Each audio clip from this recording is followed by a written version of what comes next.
বিমান চালাবো না ছাই। তুই এখন বিমান চালাবো?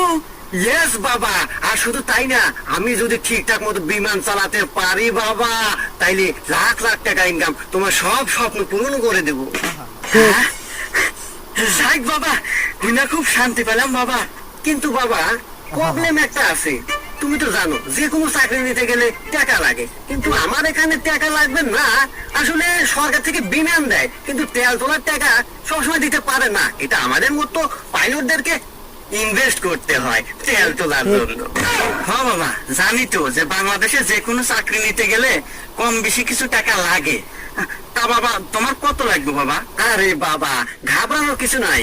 এই মোটামুটি মনে করো 2 লাখ টাকা হলে চলবে। আসলে বাবা, বর্তমান যুগে চাকরি নিতে তো 15-20 লাখ টাকা লাগে। এই আন্দাজে তো 2 লাখ টাকা কমই আছে। কিন্তু তুই তো বাবা আমার অবস্থা বুঝিস, 2 লাখ টাকা আমার কাছে মেলা দেয়। এই মুহূর্তে তো গোছ না।